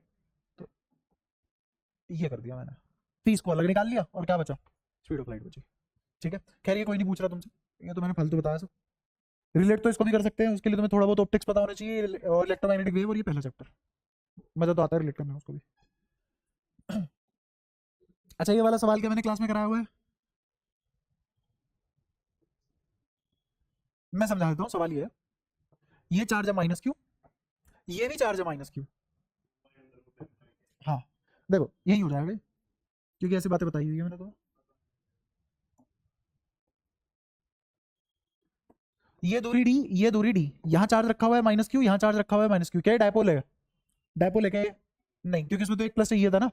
ठीक है, अब वो कह रहा है कि यहाँ पे बिल्कुल सेंटर पे एक छोटा सा चार्ज रखा हुआ है क्यू नाम का। इस क्यू को मैं हल्का सा ऊपर डीवाई डिस्प्लेस करवाया। कितना? हल्का सा डीवाई डिस्प्लेस करवाया। तो अब मुझे बताओ, इसको थोड़ा सा बड़ा करके दिखा रहा हूँ, इसको थोड़ा सा बड़ा करके दिखा रहा हूँ, एनलार्ज करके। तो ये है डीवाई, असलियत में बहुत छोटा है। अगर ये लाइन इतनी बड़ी है तो डीवाई इतना छोटा होगा बस। अगर मेरा ये जो 2D डिस्टेंस है, डी और डी कितना हो गया? 2D। अगर मेरा 2D बोर्ड जितना बड़ा है, कितना बड़ा है? बोर्ड जितना बड़ा है, तो मान लो बोर्ड जितनी बड़ी एक लाइन इमेजिन करो, और उस लाइन के रिस्पेक्ट में अगर मैंने यहां पॉइंट लगा दिया, ये है डीवाई। मैंने तुम्हें बड़ा करके दिखाया डीवाई। अब ये चार्ज यहां है, ये चार्ज यहां पहुंच चुका। मेरे को बताओ, माइनस क्यू क्या इस पे ऐसे फोर्स लगाएगा, और ये वाला माइनस क्यू इस पे ऐसे फोर्स लगाएगा। ये दोनों फोर्स मैग्नीट्यूड वाइज बराबर होंगे। कैसे? कितना ऊपर है ये? वाई। कितना ऊपर है? और ये कितना है? डी। तो ये कितना आ जाएगा? √d² प्लस, ये भी कितना आ जाएगा? √d² प्लस दोनों के बीच की दूरी बराबर, दोनों चार्ज पेयर बराबर, तो फोर्स भी तो बराबर। क्लियर है? तो ये दोनों फोर्स मैग्नीट्यूड वाइज बराबर है, डायरेक्शन वाइज अलग अलग है। इसमें तो कोई दिक्कत नहीं किसी को। ठीक है, मेरे को बताओ इन दोनों का रिजल्टेंट आएगा तो इसी लाइन पे नीचे की तरफ। अगर ये इसकी मीन पोजीशन थी तो क्या अपनी मीन पोजीशन की तरफ वापस आ रहा है? तो ऐसे इक्विलिब्रियम को क्या बोलते हैं? Stable equilibrium. कौन सा इक्विलिब्रियम? और डिस्प्लेसमेंट बहुत छोटी थी, स्टेबल इक्विलिब्रियम था। जब कभी भी स्टेबल इक्विलिब्रियम को डिस्टर्ब करते हैं बहुत छोटी डिस्प्लेसमेंट के साथ तो वो एसएचएम करता है। और एसएचएम का तो टाइम पीरियड होता है, क्या होता है एसएचएम का time period? 2 pi under root m/k, 2 pi under root m/k। इसका रिस्पॉन्स आज इसलिए आ रहा है क्योंकि अब तूने नोट्स बनाने चालू कर दिए, शायद तो पहुंच चुका रिंग के आगे तक, इसलिए याद है। अब हो रहा है रिलेट, जब क्लास में चीजें रिलेट होती है बड़ी पढ़ाई मजा आता है। तो अब मुझे टाइम पीरियड निकालना है। टाइम पीरियड निकालने से पहले क्या निकालूंगा? F net. और कंडीशन क्या होनी चाहिए? मेरा एफ नेट किसके बराबर होना चाहिए? एफ नेट किसके बराबर होना चाहिए? माइनस के एक्स। ये क्या है? के क्या है? Restoring constant, restoring constant. कोई दिक्कत? जो अंडर रूट m/k में फॉर्मूला आता है वो यही वाला के है, ये इलेक्ट्रोस्टैटिक कांस्टेंट नहीं है। ये क्या है? इसको तुम ऐसे भी जानते हो, स्प्रिंग कांस्टेंट के नाम से भी जानते हो, याद आया? लेकिन यहां तो कोई स्प्रिंग है ही नहीं, तो इसको क्या बोल सकते हैं? Elastic constant. और क्या बोल सकते हैं इसको? Restoring constant. इसका मतलब जिधर ये डिस्प्लेसमेंट है, डिस्प्लेसमेंट कहां है? ऊपर की तरफ, लेकिन फोर्स कहां है? नीचे की तरफ। तो ऑब्वियसली इनका डॉट क्या देगा? माइनस। और ये क्या बनेगा? एक रिस्टोरिंग फोर्स। ये फोर्स क्या बनेगा? तो इसका मतलब इलेक्ट्रोस्टैटिक फोर्स यहाँ पे रिस्टोरिंग फैक्टर की तरह काम कर रहा है, इसलिए एसएचएम कर रहा है। क्या सारी बात पढ़ा रखी है पहले भी? क्लियर है सारी बातें? ठीक है, आगे बढ़ते हैं फिर से। और आगे देखो, अब ये नेट फोर्स निकालेंगे हम। नेट फोर्स कैसे निकालेंगे? इसने ये वाला एंगल थीटा दिया है, देखा? अगर ये वाला एंगल थीटा है तो ध्यान से सुनना, ये एफ है, इधर क्या आएगा? F sine theta. इधर भी क्या आएगा? F sine theta. क्यों? क्योंकि ये भी एफ होगा, मैग्नीट्यूड वाइज बराबर है। तो ये तो कैंसिल आउट हो गए क्योंकि मैग्नीट्यूड बराबर था और डायरेक्शन अपोजिट थी। इसका कोस वाला कंपोनेंट नीचे की तरफ आएगा, इस वाले का भी कोस वाला कंपोनेंट नीचे की तरफ आएगा, तो क्या नेट आ जाएगा? 2f cos theta. तो एफ नेट क्या आया? तो इसको क्या लिख सकते हैं? 2f किसके बराबर है? k q1 q2 by R square. R क्या है? Under root D square plus Y square का होल स्क्वायर। तो देखो अब मैं क्या लिख रहा हूँ? 1/4 पाई एप्सिलॉन नॉट। मैंने क्यों नहीं लिखा के? क्योंकि ये वाला के, ये वाला के तुम काटते भर के पक्का बाद में। क्या सर? सर तो पागल है, पता नहीं क्या पढ़ा दिया, कट तो रहे हैं के और के, है ना? तो इसीलिए ये वाला के मैंने 1/4 पाई एप्सिलॉन नॉट लिख दिया ताकि तुम काट ना दो उसको, है ना? भाई साहब वो ऐसे फोल्ड नहीं हो सकती जैसे कागज हुआ था। अच्छा ये तो लिख दिया के 1/4 एप्सिलॉन नॉट। क्या बचा? Q1 Q2, तो क्यू स्क्वायर आ गया क्योंकि क्यू और क्यू। और मैंने साइन नहीं लिया, क्यों? क्योंकि वो साइन यहाँ ले रखा है रिस्टोरिंग फोर्स के नाम पे, नेगेटिव भी तो ऐसी है ना ये फोर्स। ठीक है। अच्छा क्यू स्क्वायर आ गया, और क्या बचा नीचे? Are square. आर क्या है? अंडर रूट, उसका स्क्वायर रूट हट गया, तो D square plus Y square. ये तो लिखा मैंने एफ। अब निकालते हैं कोस थीटा। ये ट्राइंगल दिख रहा है तुम्हें ऐसे? इधर देख लो, ये वाला ट्राइंगल दिख रहा होगा। तो ये क्या है? अच्छा जहां हमने वाई लिख रखा है वहां उसने एक्स लिया हुआ है, चीजें वाई एक्सिस में कर रहा है, ले एक्स रखा है, तो हम भी अपना एक्स कर लेंगे। ठीक है, तो ये क्या हो जाएगा? Under root D square plus X square. अच्छा ये थीटा है तो कोस थीटा ये होगा ना, हाइपोटेनस टाइम्स, दिख रहा है? तो इस ट्राइंगल से कोस थीटा अगर निकालने बैठे तो किसके बराबर आएगा? Base upon hypotenuse. तो एक कोस थीटा की वैल्यू यहां रख दूंगा मैं, ये कोस थीटा की वैल्यू यहां रख दूंगा। अब कैसे रखूंगा? ध्यान से सुनना, इसकी पावर हाफ है, D square plus X square की पावर हाफ है, इसकी पावर 1 है, बेस सेम है तो कितना आ जाएगा? 3/2। शाबाश। और ऊपर क्या आ गया? एक्स। नहीं, अच्छा इस नीचे वाले को ना, हाँ, क्योंकि उसने बोला है तो कर देंगे, उसने बोला है तो कर देंगे। ठीक है, तो ये तो हो गया नेग्लेक्ट। नेग्लेक्ट होते ही डी स्क्वायर की पावर 3/2 क्या बन गया? तो ये हो गया 1/4 पाई एप्सिलॉन। इसको ऐसे लिख दो, 2 से 2 काट के नीचे 2 आ गया, 1/2 pi epsilon not Q square x upon D, power half से 2 कट गया, क्यू किसके बराबर आया है? माइनस के एक्स। कोई दिक्कत? अच्छा तुमने ध्यान दिया हो, ये जो माइनस था ये यहां अगर मैं लगा भी दूं तो देखो माइनस से माइनस कंपेयर हो गया, तो मेरे के की वैल्यू किसके बराबर आ गई? एक्स से एक्स कंपेयर हो गया, तो के की वैल्यू क्या आ गई? ये। और टाइम पीरियड का फॉर्मूला क्या होता है एसएचएम का? T equal to 2 pi under root M by K, तो 2 पाई अंडर रूट एम, के की वैल्यू रख दो अब यहाँ पे, के की वैल्यू ये रही, तो के नीचे क्या आएगा, क्यू स्क्वायर, और बाकी सब कहाँ चला जाएगा, ऊपर, तो क्या लिखा जाएगा 2 pi epsilon not D Q. कोई दिक्कत, देख लो। अब अगर मैं इस 2 पाई को अंदर ले जाऊं सिंप्लीफाई करने के लिए, तो ये 4 पाई स्क्वायर बन के अंदर जाएगा, 2 को अंदर ले जाती क्या बन के जाएगा, 4, 4 दूनी 8, दिख गया, पाई का स्क्वायर अंदर गया तो पाई स्क्वायर इंटू पाई, पाई क्यूब, दिख गया, बाकी सब मैच कर रहा है, हो गया डन। बताओ कोई परेशानी यहां तक, इस सवाल को तुम खुद कर सकते थे। चलो शुरुआत के 3 सवाल तो मैं मानता हूं, वो तो चलो मेरे को ही कराने थे, वो भी तेज करा सकता था मैं, अगर तुम पहले से बुद्धि मार के आते, समझ के आते, उस सवाल में पूछा क्या है, जूझ के आते उससे, ये तो तुम खुद कर सकते थे पर। अच्छा ये वाला, charge minus Q uniformly spread along the length of a ring of radius R, a small test charge plus Q of mass M, ये तो तुम, ये होमवर्क है तुम्हारा। मैं बता देता हूं, इसने कहा कि इस ऐसे नेगेटिव चार्ज फैलाया हुआ है, ये रिंग है, इस पे नेगेटिव चार्ज फैलाया हुआ है, और एक पॉजिटिव चार्ज लिया, एक पॉजिटिव चार्ज लिया, और उस पॉजिटिव चार्ज को इस रिंग के प्लेन के परपेंडिकुलर डिस्प्लेस करा दिया, तो जब इसको ऊपर डिस्प्लेस कराओगे क्या ये वापस नहीं आएगा, जब नीचे डिस्प्लेस कराओगे तो ऊपर जाएगा, तो क्या रिंग एक रिस्टोरिंग फोर्स लगा रही है, अब इलेक्ट्रोस्टैटिक फोर्स ही किसका काम कर रहा है, रिस्टोरिंग फोर्स का, तो क्या एफ बराबर माइनस के एक्स को जस्टिफाई कर गया, डिस्प्लेसमेंट बहुत छोटी है, और इक्विलिब्रियम कैसा है, मीन पोजीशन की तरफ अप्रोच कर रहा है तो स्टेबल है, तो इसका मतलब अभी टाइम पीरियड का फॉर्मूला कितना आएगा, 2 pi under root M by K, लेकिन इलेक्ट्रिक फील्ड का फॉर्मूला रिंग वाला लगाओगे, क्या होता है रिंग की वजह से इलेक्ट्रिक फील्ड का फॉर्मूला, इलेक्ट्रिक फील्ड होता है के क्यू एक्स अपोन में आर स्क्वायर की पावर, पता नहीं क्या हो गया इसको, 3/2, और ये के इलेक्ट्रोस्टैटिक कांस्टेंट है, ये वो वाला के नहीं है, रिस्टोरिंग वाला अलग है, उससे कंपेयर करोगे, अगर मैं इसी में किसकी मल्टीप्लाई कर दूं, चार्ज की, तो क्या निकल के आ जाएगा, फोर्स, और इसी फोर्स को किसके बराबर रख दोगे, माइनस के एक्स, ये वाला के काटना नहीं है क्योंकि ये स्प्रिंग कांस्टेंट है और ये दूसरे वाला कांस्टेंट है, इलेक्ट्रोस्टैटिक कांस्टेंट है, निकल जाएगा, कोई दिक्कत, सेम सवाल रिपीट हुआ है, क्लास में करवा भी रखा है, हाँ पूछ, हाँ क्लियर है सब, ठीक है तो यहाँ पे एग्जाम्पलर खत्म, ठीक है, एक एक क्वेश्चन मैंने तुम्हें एग्जाम्पलर कराया, कोई परेशानी, पक्का, लेवल अप वाली शीट करके आयो,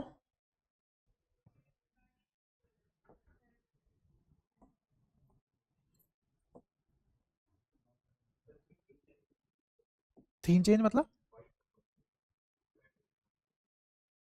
उससे क्या होगा, तुम्हारी आंखों में, आप देखते हुए समझ तो कुछ आता नहीं है, फिर से बढ़ के नहीं आता, तो अब जब तुझे तो ये दिखेगा ना यार, ये अल्फा बीटा गामा ही पीटते रहते हैं, कुछ भी लिखते रहते हैं उड़ते उड़ते से, अब दर्शील बना बैठेगा, तुझे चेंज चाहिए, अब वो चेंज तू यहाँ तो नहीं ला सकता कि चलो क्वेश्चन चेंज हो रहे हैं, इनके लिए तो क्वेश्चन चेंज हो रहे हैं,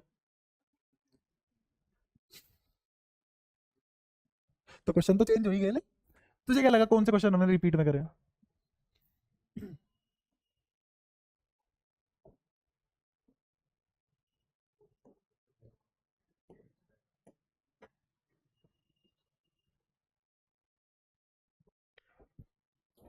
वो तुम्हारी डाउनलोड करनी पड़ेगी, रुको,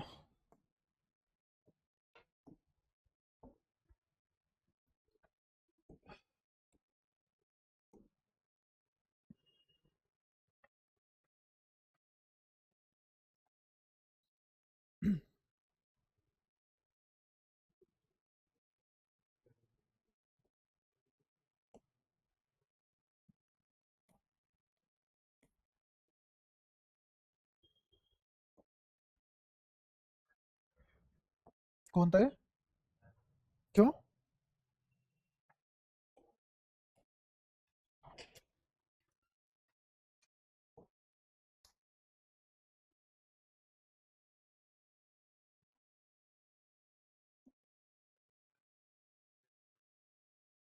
वो तो कर ही ली होगी तुमने, उसमें क्या हाँ हाँ भर के आगे बढ़े बस,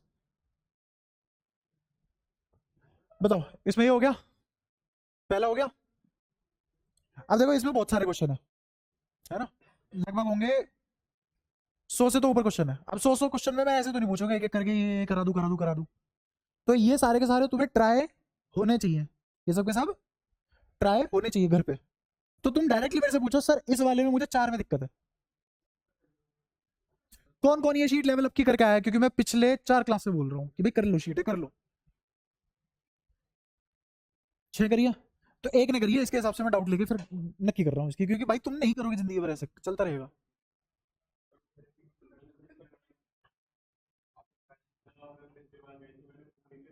हाँ हाँ, तो दोबारा कर ले, कितने क्वेश्चन है, इसी के ऊपर कर ले, इतने छोटे से में बतेरा बतेरी स्पेस है, हो जाएगा। तो दोबारा कर ले, क्या दिक्कत है। देख तुझे ये बताया, ये क्वेश्चन मेरे से हो गया था, पढ़ के पता लगा लेगा, पढ़ के पता लगा लेगा। तो बस ये लिख ले कि ये क्वेश्चन मेरे से नहीं हुए थे, पूछ ले फिर। क्योंकि अब एक एक क्वेश्चन मैं ऐसे करूंगा फिर तो ऐसे वही है कि बस क्वेश्चन ही पूछते रह जाऊंगा, तुम कुछ भी नहीं बता पाओगे। अगर ये शीट तुमसे खुद हो जाती है तो समझ लो तुम्हें ये 2 चैप्टर बहुत बढ़िया आ चुके हैं, तुम्हारे कोई नंबर नहीं काट सकता। एग्जाम्पलर से इजी है, जो हमने 5 सवाल करे हैं ना लास्ट के, उससे फिर भी आसान है, उससे फिर भी आसान है। ऑसिलेटरी और पीरियोडिक मोशन, ऑसिलेटरी मोशन और पीरियोडिक मोशन में बस इतना ही फर्क होता है, periodic motion fix time of interval के बाद रिपीट करता है खुद को। ये वाला मोशन भी कैसा मोशन है, पीरियोडिक। ये वाला मोशन अगर हर बार, दिख रहा है मोशन, दोबारा बता, यहां देख,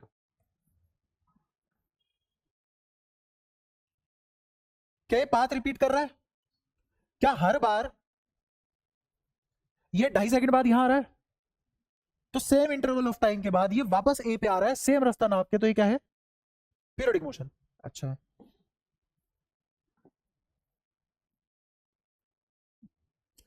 क्या सेम इंटरवल के बाद वापस अपना पाथ रिपीट कर रहा है और पोजीशन भी रिपीट कर रहा है, तो भी कैसा मोशन है, पीरियोडिक मोशन। तो पीरियोडिक मोशन की यही डेफिनेशन है कि अपना पाथ रिपीट करे सेम इंटरवल ऑफ टाइम में, वो क्या है, पीरियोडिक मोशन। अब आते हैं ऑसिलेटरी मोशन पे। ये ऑसिलेटरी मोशन नहीं है, ये ऑसिलेटरी मोशन नहीं है, लेकिन ये ऑसिलेटरी मोशन है। फर्क है टू एंड फ्रो का। किसका फर्क है, टू एंड फ्रो का। Periodic motion to and fro हो भी सकता है और नहीं भी, लेकिन ऑसिलेटरी मोशन की मैंडेटरी कंडीशन है कि वो टू एंड फ्रो होगा, समझे। अब तुम्हारी बुद्धि को उजागर करने के लिए एक छोटा सा सवाल, हर पीरियोडिक मोशन ऑसिलेटरी होता है क्या, हर पीरियोडिक मोशन ऑसिलेटरी मोशन होता है क्या, हर ऑसिलेटरी मोशन पीरियोडिक होता है क्या, हाँ। अब पता लग गया दोनों में फर्क, यही फर्क है पीरियोडिक और ऑसिलेटरी मोशन में। अच्छा, अब ऑसिलेटरी मोशन और एसएचएम में वही फर्क है जो इन दोनों में था। अब SHM to and fro motion होता है, सेम इंटरवल के बाद रिपीट भी करता है खुद को, बट कंडीशन क्या है उसकी, कि स्टेबल इक्विलिब्रियम स्लाइटली डिस्प्लेस होना चाहिए। डिस्प्लेसमेंट कैसी होनी चाहिए, स्लाइट, बहुत कम। और हमारे पास टाइम पीरियड का फॉर्मूला सिर्फ एसएचएम के लिए, ऑसिलेशन के लिए नहीं है। तो अब एक और सवाल, क्या हर ऑसिलेटरी मोशन पीरियोडिक मोशन होता है, हर ऑसिलेटरी मोशन पीरियोडिक मोशन होता है, हर ऑसिलेटरी मोशन पीरियोडिक होता है, होता है, होता है। हर एसएचएम क्या पीरियोडिक मोशन होता है,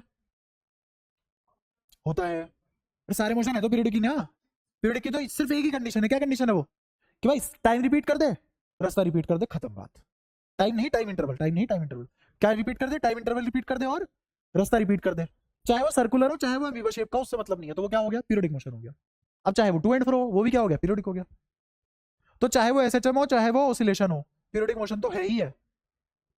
अब दोबारा खेलते हैं। अब मैंने पूछा हर पीरियोडिक मोशन ऑसिलेटरी होता है क्या, नहीं। अच्छा, एक और सवाल, हर ऑसिलेटरी मोशन एसएचएम होता है क्या, नहीं। ऐसा, चलो मान लेते तुम्हारी बात। मैंने दोबारा मेरा सवाल रिपीट कर देता हूँ, हर ऑसिलेटरी मोशन एसएचएम होता है क्या, नहीं होता। हर एसएचएम ऑसिलेटरी मोशन होता है क्या, हाँ। हर एसएचएम पीरियोडिक होता है क्या, हाँ। आप समझ में आ गया तीनों में डिफरेंस, क्लियर है। ये इतना क्लियर पहली बार समझ में आया, पहले भी आता था, क्योंकि पढ़ा पहली बार है। मेरी तरफ मत देखो, मैंने कुछ नया नहीं करा, किसी ने बताया होगा, वहां पे कान में गुग्गू डाला हुआ होगा तुम्हारे, अब वो निकला है तो इसलिए तुम्हारे कानों में बात गई, तो अब समझ में आ गया। हाँ हाँ, एसएचएम में भी टू एंड फ्रो होता है और ऑसिलेशन में भी टू एंड फ्रो होता है। फर्क ये है कि ये जो ऑसिलेटरी मोशन है ये बड़ी डिस्प्लेसमेंट भी ले सकता है, एसएचएम सिर्फ छोटे डिस्प्लेसमेंट के लिए वैलिड है, ठीक है। दूसरी कंडीशन क्या है एसएचएम की, कि स्टेबल इक्विलिब्रियम डिस्टर्ब होना चाहिए। थ्योरी क्या है, स्टेबल इक्विलिब्रियम अगर डिस्टर्ब हुआ तो इसका मतलब ये है जो तुमने उसमें वर्क डन किया है, वो पोटेंशियल में स्टोर हो चुका है, अब वो पोटेंशियल काइनेटिक में कन्वर्ट होगा। एनर्जी डिसिपेट हो नहीं सकती, अब वो काइनेटिक किसमें कन्वर्ट होगी, पोटेंशियल एनर्जी में। फिर एनर्जी डिसिपेट हो नहीं सकती, वो पोटेंशियल किसमें कन्वर्ट होगी, काइनेटिक में, क्योंकि उसको मिनिमम स्टेट में जाना है। बट इनर्शिया की वजह से फिर वो पोटेंशियल एनर्जी किसमें कन्वर्ट हो जाएगी, इनर्शिया की वजह से काइनेटिक में। तो असलियत में एनर्जी का ऑसिलेशन हो रहा है, kinetic into potential, potential into kinetic. Extreme position पे कौन मैक्सिमम है, पोटेंशियल। मीन पोजीशन पे कौन मैक्सिमम है, काइनेटिक, क्योंकि एक्सट्रीम पोजीशन पे वेलोसिटी जीरो हो जाती है, तो हाफ एमवी स्क्वायर में काइनेटिक एनर्जी जीरो हो जाती है। असलियत में खेल सारा एनर्जी का है। दुनिया का कोई ऐसा चैप्टर नहीं है जिसमें एनर्जी रिलेट ना होती हो। यहाँ पे भी वर्क डन से ही हुआ है, टफ सवाल देखे हो तुमने। आई बात समझ। तो अगर जिस किसी के 11वीं के शुरुआत के 5 चैप्टर बहुत अच्छे हैं, उसकी रोटेशन भी अच्छी हो जाएगी, बाकी की पूरी 11वीं भी अच्छी हो जाएगी, पूरी 12वीं भी अच्छी हो जाएगी। ठीक है। यहां तक बताओ कोई दिक्कत हो तुम्हें। एक और चीज, जो तुम्हें आंखों से दिखाई दे रहा है वो पक्की बात है एसएचएम नहीं है। जो तुम्हें आंखों से दिखाई दे रहा है वो एसएचएम, आंखों से दिखने का मतलब है डिस्प्लेसमेंट बड़ी होगी। एसएचएम सिर्फ और सिर्फ एटॉमिक लेवल, मोलिकुलर लेवल, सब एटॉमिक लेवल पे ही हो सकता है। मतलब इलेक्ट्रॉन, एटम यही ऑसिलेटरी मोशन कर सकते हैं, डब्बा नहीं कर सकता। हाँ एसएचएम। बट हम हर किसी में एसएचएम घुसेड़ देते हैं। जैसे तुमने 11वीं में पढ़ाओ, एक पानी का टब लिया, उसमें खाली मग्घा लिया जो चारों तरफ से क्लोज्ड है, सिलिंड्रिकल, उसको पानी में डुबोया, अब वो ऑसिलेट कर रहा है, टाइम पीरियड ऑफ ऑसिलेशन निकाल दो, कहाँ का ऑसिलेशन। बट फिर भी निकालते हैं, क्योंकि वो एक हाइपोथेटिकल कंडीशन है, तो हमें प्रैक्टिकली कुछ भी नहीं पढ़ाया जाता। प्रैक्टिकली तो बहुत सारी कॉम्प्लेक्सिटीज है। मैं भी प्रैक्टिकल नहीं पढ़ा रहा, तुम सोच रहे हो तुम अच्छे लेवल का पढ़ रहे हो, प्रैक्टिकली पढ़ लिया, नहीं ऐसा नहीं है बर्नौली पढ़ लिया हवाई जहाज बना दोगे। ठीक है। तो यहां तक बताओ कोई भी दिक्कत आई हो किसी को, कोई भी परेशानी हो। ये संडे तक हो जानी चाहिए शीट। अगर तुम्हारी ये शीट संडे तक नहीं होती तो मैं शीट छोड़ दूंगा, कराऊंगा भी नहीं फिर कभी, नुकसान तुम्हारा होगा। ठीक है। मेरे से तुम कितना पढ़ सकते हो तुम पे डिपेंड करता है, क्योंकि मेरे पास तो पढ़ाई इतनी है, तुम पढ़ते रहो 10 साल तक नहीं खत्म होगी। तो तुम्हारे ऊपर डिपेंड करता है तुम मेरे से कितना पढ़ सकते हो। तो फिर मैं इतना पढ़ाऊं इससे दिक्कत है, किसी अनपढ़ के पास जाओ उससे पढ़। तुम्हें पढ़ना पढ़े लिखे से है, फिर ये भी शिकायत कर रही है ये क्या पढ़ लिया। हाँ बता क्या चीज। सिक्स सिक्स देखो, दिख तो रहा है ना सबको, चश्मा क्यों लगा था, कुर्सी ले यहाँ बैठ। क्योंकि दिक्कत ये है बड़ा हो नहीं सकता। अभी वही बंदा ढूंढ रहा हूँ एक जो ये सब काम करके दे मेरे को, चल रही है खोज। इसने कहा दो इक्वल चार्ज है ए और बी, कहाँ रखे हुए हैं, आर दूरी पे। तो दो इक्वल चार्ज आपस में कितनी दूरी पे रखे हुए हैं, आर दूरी पे। ये रहा क्यों, ये रहा क्यों। ठीक है। A third charge placed at perpendicular bisector distance D, इसके परपेंडिकुलर बाइसेक्टर पे डी दूरी ऊपर यहां एक और चार्ज रख दिया क्यू।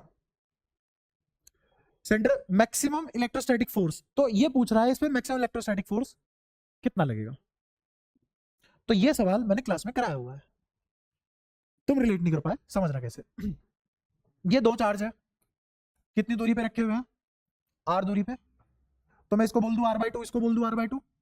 ये चार्ज क्यू, ये चार्ज क्यू, क्यों ना मैं ऐसा कर दूं कि इसको एक रिंग बना दूं जिसपे चार्ज है 2q, जिसका रेडियस है r/2, और इससे d दूरी ऊपर कोई तीसरा चार्ज रखा हुआ है q, इस पे लगने वाला मैक्सिमम इलेक्ट्रिक फोर्स क्या निकलवाया नहीं क्लास में, वही आंसर।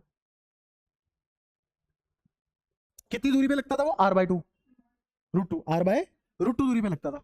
तो मैक्सिमम फोर्स जब रेडियस r था तो मैक्सिमम कहां लगता था,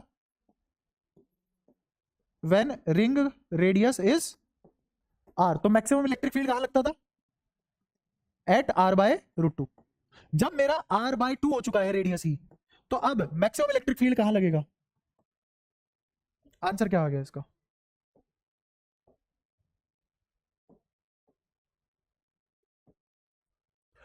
आप कुछ सोचो, अगर तुम्हारी थ्योरी क्लियर है तो ये तो मैंने तुम्हें समझाया, अगर तुम्हें आता क्या तुम सब लिखते, नहीं लिखते भाई। मैं सीधा इमेजिन करता है, रिंग पड़ी हुई है 2 की चार्ज की, रिंग पड़ी हुई है 2 की चार्ज की, रेडियस कितना है उसका r/2, तो r के लिए तो r/√2 होता था मैक्सिमम, तो r/2 के लिए r/2√2 मैक्सिमम। ये सब कहानी मन में सोचने में हद से 5-6 सेकंड लगती है, भयंकर सवाल 5 सेकंड में खत्म सवाल, बिना पेन पेपर के। इस लेवल पे ट्रेन किया है मैंने तुम्हें, तुम हुए हो कि नहीं ये नहीं पता मेरे को, बट हाँ अगर तुमसे नहीं होती कोई चीज पूछा करो, मैं रिलेट करवा के दूंगा तुम्हें। संडे को पूछो, कोई दिक्कत नहीं है।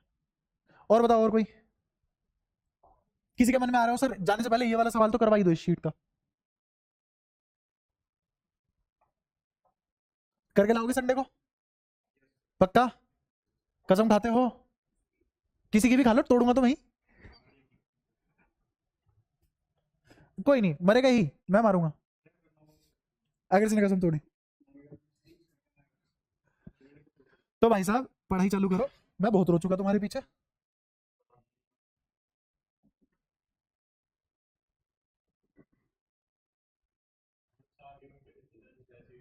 हाँ सारी कर। हाँ हाँ, वो तो हो ही जाएगी। ये सब कर कुरा के अब जहां जिस लेवल पे हम पहुंच चुके हैं, अगर तुम्हें वो सब रिवाइज कर लो, फिर वो डीपीपी उठा के देखना जो सबसे पहले वाली मैंने दी है। कुछ नहीं है उनमें, कुछ भी नहीं है, सब सवाल मनी मन में उड़ जाएगा। सीबीएसई में वैसा सवाल आता है, ठीक है। लेकिन इसका मतलब ये नहीं है तुम वहीं उसी पे ही रह जाओ, तब बना दिया पेपर फिर ये कर लोगे। सारे एमसीक्यू है इसमें, इसमें सारे एमसीक्यू है। कह रहा फिर तो हो जाएंगे। हाँ हाँ, सेट 3 टफ था, लोग बोल रहे थे ऐसा, लेकिन अब तुम खुद देखना, इस बार जो सेट 3 आया है उसमें इलेक्ट्रोस्टैटिक के पहले 2 जो चैप्टर आए हैं जो मैंने करा दिया, उससे क्या कंपेयर कर लेना उसको एक बार। ये नहीं, सारी शीट अगर कर लोगे तो सीबीएसई वाला 50 साल में ऐसा पेपर नहीं बना पाएगा कि तुमसे ना हो। इतना फुल प्रूफ ले रहे हैं। हाँ अगर सिलेबस चेंज हो गया तो बात अलग है, देखो उसमें मैं कुछ नहीं कर सकता कि सिलेबस ही चेंज हो गया। अगर सिलेबस यही रहता है तो इस सिलेबस को मुद्देनजर रखते हुए वो उस लेवल का क्वेश्चन बना ही नहीं सकते जो हमने क्लास में ना कराओ। अगेन बात सीबीएसई की हो रही है, इवन नीट भी इंक्लूड कर लो, मैं कह रहा हूँ नीट भी नहीं कर पाएगा। इस बार का भी जो नीट आया था वो सब मैंने पढ़ा रखा था, दुनिया रो रही थी, मैंने पढ़ा रखा था। और हाँ, एडवांस पे ऐसे कोई गारंटी नहीं ले सकता कभी भी कोई, तो मैं भी नहीं ले सकता, क्योंकि एडवांस में किसी भी लेवल का सवाल बन जाता है, माइंड क्रंचिंग किसी भी लेवल तक पहुंच जाती है, कोई लिमिट नहीं होती उधर। जैसे वो पहले वाला जो सवाल हमने करा है, बॉन्डी एंड लाइलेटन एक्सपेरिमेंट, जिसमें यूनिवर्स के एक्सपेंशन की वेलोसिटी उसके रेडियस के डायरेक्टली प्रोपोर्शनल है, वैसे वाला सवाल एडवांस दे सकता है खुलेगा, तुम हाथ नहीं रोक सकते उसका। नीट बताओ, एक डायरेक्ट डेटा पूछा हुआ है बस, प्रूफ नहीं करने को बोला उसने, सिर्फ डेटा पूछा हुआ है डायरेक्ट बस। एडवांस, हाँ एडवांस डेटा, रटा हुआ डेटा देगा ही नहीं, कभी कभी नहीं देगा रटा हुआ डेटा। कई बार ऐसा होता है एडवांस का सवाल बच्चा ऐसे करता है, कोई फॉर्मूला ही नहीं लगाया दुनिया में, समझ समझ के करा सारा सवाल, वही फॉर्मूला बना दिया एक नया, तब हो गया वो सवाल, वरना नहीं होता। तो इसीलिए एडवांस की गारंटी नहीं होती, और इसीलिए उसकी मेहनत करने का, उसको पार करने का तरीका, उसको पढ़ाने का तरीका बिल्कुल अलग है, उसकी शीट भी अलग बनती है, उसका मटेरियल भी बिल्कुल अलग होता है। जो तुम पढ़ चुके हो, अब तुमने ये जो चैप्टर 2 खत्म कर दिए हैं, इसके बाद जो लेवल शुरू होता है वो एडवांस का है। ये शुरुआत है एडवांस के लेवल की जो यहाँ खत्म हुई है, ठीक है। तो तुम कितना भी पढ़ लो, तुमसे ज्यादा पढ़े लिखे फिर भी तुम्हें मिल ही जाएंगे, मैं भी कितना भी पढ़ लूं मेरे से ज्यादा पढ़े लिखे तुम्हें मिल ही जाएंगे, इसीलिए पढ़ाई की कोई लिमिट नहीं है। तो फिर इसमें घमंड की कोई बात आ ही नहीं सकती कभी भी। और लोग है कि पैसों और जमीन पे घमंड कर लेते हैं, लोग ज्ञान पे नहीं कर पा रहे। क्या? मैं तो बोर्ड की तरफ देख रहा हूँ। क्या? क्या करके देख ले? हाँ देख ले, खुश हो जा, तालियां मार दो भाई।